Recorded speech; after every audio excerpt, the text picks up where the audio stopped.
the fire. Sorry. Okay. I don't know how long this video is going to be, so it is what it is. Okay, so I was looking at Joey Ryan, talking about response to people, about the whole situation. I'll get to that in detail. Tessa Blanchard and Lars Sullivan. Andrade, controversial for his own ways. What's her name? Zelina Vega. The Trinity, she's controversial as well. I mean, like, there's quite a bit of controversial figures in wrestling, if you think about it. I mean, okay, let's start with the Trinidad, Zelina Vega. She quit the company because the company wouldn't let her do Twitch without her giving all of her money to the company.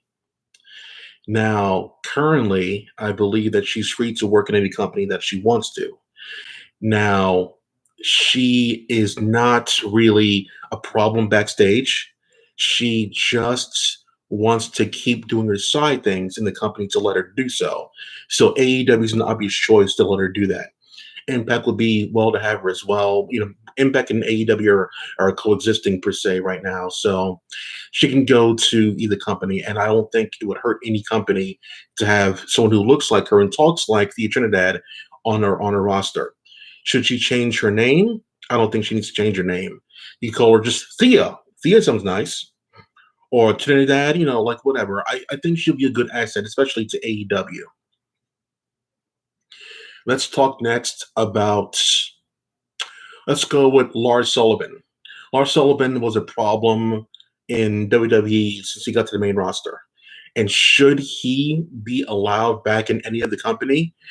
I have to say absolutely not, because not only did they allow him to bypass that Black Friday thing that was for virtually no reason, he was doing nothing. He was doing nothing, sitting in catering or sitting at home or whatever. They gave him a chance to come back, and like 1 month later, for doing absolutely nothing on SmackDown except for beating up jobbers, he was gone again. No explanation, nothing. He got into controversy again as soon as they let him back in. Why would any company put Lars Sullivan back in their company on TV when he could run into controversy at any single time? Lars Sullivan, the person, I don't know his real name, he should do something else, because clearly wrestling's not for him. For some reason, NXT, he was there every single time, but on WWE main roster, he couldn't do it. And he couldn't get better. They gave him another chance, several chances, and then he messed up again. I think it was 3 strikes and you're out. That's right. Lars Sullivan had 3 strikes. The first strike was getting stage fright on national TV. That's a weakness right there. Strike 2 was when he dodged Black Friday. After months of not being there, he dodged Black Friday for some miracle reason. Well, let's go with like another strike 3 per se. Was they give another chance to be back on SmackDown, beat up more jobbers, and then he did that thing with the girl in the DMs. That was strike 3, and he should have been out of there. However, the show that brought the Camels back was him no showing the show, or was it showing up late? Anyway, it had to do with tardiness per se.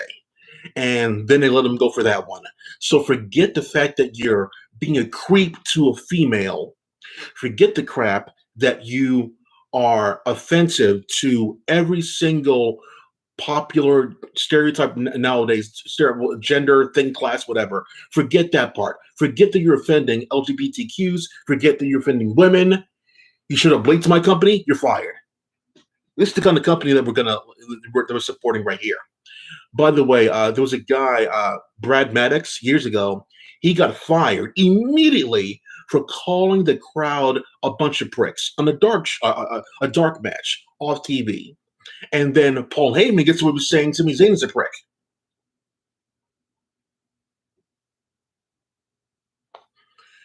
It wasn't like 5 years later, and they allow that stuff then. I don't fucking understand this company sometimes.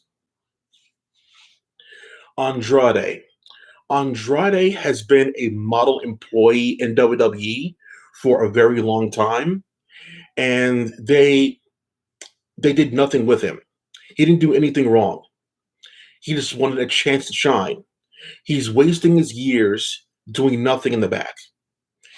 Couldn't be given a match on main event, just doing nothing with him. So he should go to where he would be respected. AEW has too much talent. I even people say go to AEW, go to too much talent. They're not doing a lot with a lot of their talent. They're just putting in stables. So I don't know if Impact would do anything with him. I don't know. I doubt it. If Thea and him come together, that could be something. But I doubt they do anything with him over there. He could do something in New Japan because you don't need to speak in New Japan to be a big name over there.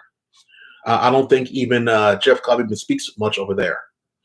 So like he could go to Japan. He'd do great over there in JPW. But I don't think. I think the States. We're good over here. We have too much talent over here. We're good. Unless you want to be in the new Lucha Underground thing that's popping up. Let's talk next about Tessa Blanchard. Tessa Blanchard, through the numerous things that she's been going through, I do believe that she's sorry for that N-word stuff that was in Japan. She showed some compassion for it, unlike a certain brother. So I would let her do her thing. But the thing was, she, for some reason, didn't want to give the championship belt back to the company that made you a champion. That's a red flag right there. That's a red flag. You don't want to do business when we gave you the world. That's akin to giving Charlotte, let's just say, the Intercontinental Championship. She goes back to, she leaves to whatever country or whatever, and she doesn't want to go back. You know what's messed up? Because of the whole COVID situation, they kind of, Impact couldn't send anybody over there to get the belts. They couldn't, like, to Mexico, wherever she was. They couldn't, drop somebody over there, get the belt, and they couldn't do anything. They had to actually fall in the faith of Tessa Blanchard to give the belt back, and she didn't do it. So that was weird. The company was all good to you for years and years, and they gave you their top prize for the opposite gender class, and you choose to make up excuses to not get the belt back. I kind of understand if Tessa didn't want to get the belt back, if she didn't get the proper monetary compensation that the males got, because she got a male championship. And if Impact, I don't know, I'll never know, if Impact didn't want to give her the male equivalent of that championship prize, I could kind of understand. However, if Tessa just didn't want to do it because she was either lazy or because someone was whispering in her ear that you deserve more, that's a little off to me. Your company is asking you to give back their own property, and you choose not to? I don't think AEW would want that in their company. I don't think Stardom would want that either. There's a reason why no one has seen Tessa basically all year, the entire 365 days. There's a reason why. There's a reason why Taylor Hendricks hasn't been around anywhere else. So yeah, and don't give me that shit like just enjoying your honeymoon. No, that's not it. That's not it. So last but not least is Joey Ryan. Joey Ryan recently he went back on Twitter and was basically talking about how, long story, it's a long bit of stuff there. If no one's convicted, then it wasn't really a crime. So, like, I get what he's saying, that he was never put in prison for his actions. Was he even given a ticket? Was he given a restraining order? Nothing. I'm actually on the side of Joey Ryan in this situation. I'm not a fan of the character, but Joey Ryan himself and what he's going through. I mean, there are girls out here, and not girls, but people in general. People out here on the Twitterverse or whatever, on the internet, will say anything for attention, and they'll likely to gang up And trust me, if there's anything I know about like monkey see, monkey do mentality, it's me. I'm working in this kind of field there. One person sees something, another person will do nope, nope, nope, nope, nope, nope. It's like a train of no's. One person says yes, likely, likely, likely. So like people are very parrot-like copycats when it comes to their actions. If one person does something and they feel kind of that way, they'll blow it all up. And I know that. And it's Twitter. And we've seen in the past with all this, cancel that culture. So Joey Ryan wasn't given a paper, no witness stuff there, nothing. Nothing happened to Joey Ryan at all. Nothing happened to him. And it's been like a year later, about a year later since, and nothing has come of the whole situation between Joey Ryan and the women. Did he go to jail? Did he get a ticket, a summons, anything? No. The only thing that happened in that whole year was Twitter speak, and that's it. And anybody can say anything on Twitter, whether true or not. People will say something on Twitter that they think is true, but it's nearly not. Oh, I saw this back in 1958, but it was 1957. Oh, it was 59 or 61. They'll say anything they think is right. That's what Twitter is. So, do I believe Joey Ryan when he says that these women are out of their minds? I believe it. Some people exaggerate things. That's the way people are.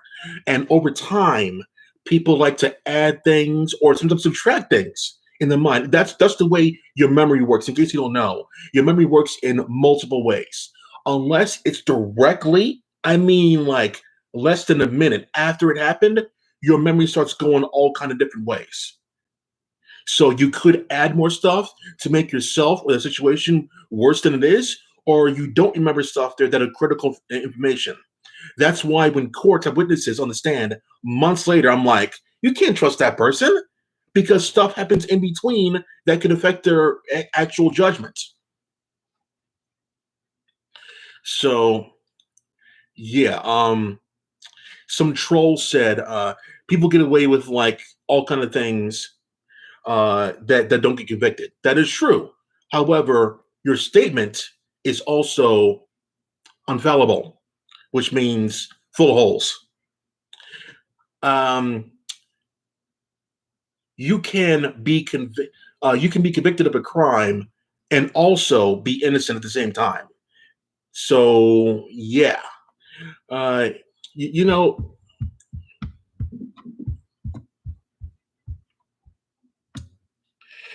when something really bad happens to you and you really feel icky about it per se, and you could be manipulated or anything like that, molested, not manipulated, but manipulation kind of. But people have this tendency to go to the police immediately when something really bad happens to them, whether it be theft or whether they be groped in some way or like attacked in some way. They go to the police immediately if it was really bad. If someone shoved me in the streets, I wouldn't say anything. If someone bumped into me in the middle of the street, I wouldn't say anything. Someone stepped on my shoe, I wouldn't say anything. Someone tugs my coat, I'm not going to say anything. Someone like brushes against my ass, whatever, on the subway or whatever, walking by, I'm not going to say anything. If someone like grabs my junk or whatever, maybe I'll say something, maybe I won't. If someone like grabs my junk in the middle of the street for like no reason, I'm gonna be like, yeah, that was weird. But if someone like does it repeatedly over and over again, or like in a sexual way, or is making me feel really fucking uncomfortable, I'm going to police immediately.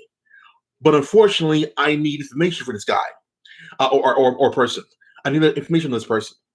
And I need like their name, maybe their address or whatever. If I don't have a name, if I don't have an address, what good is a restraining order? But the women that Joey Ryan allegedly assaulted, listen to me carefully here.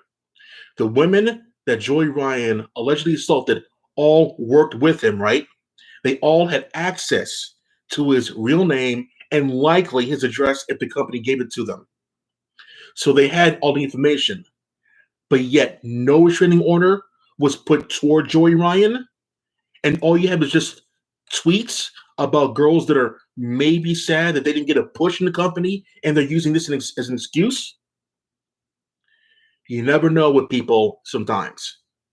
If there was reports, like actual reports from other, let's just say, other promoters that Joey Ryan is doing this one, that's something else.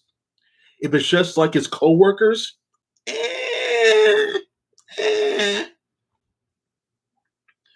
I mean, like, okay, I'll give you a personal example for myself. All right, uh, uh, I, I was working with this girl a couple weeks ago, and first day professional stuff there, second day stuff there. It was getting interesting. I'll put it that way. So, so yeah, so you don't give me the personal stuff. Okay, cool. Stop talking about that one. So yeah, yeah. So it doesn't really matter in the end whether he did it or not. It's about whether companies feel safe with him around being there. Now, there's a saying that controversy creates cash, right? Eric Bischoff. The whole thing is competition creates controversy, and controversy creates cash. He's not wrong.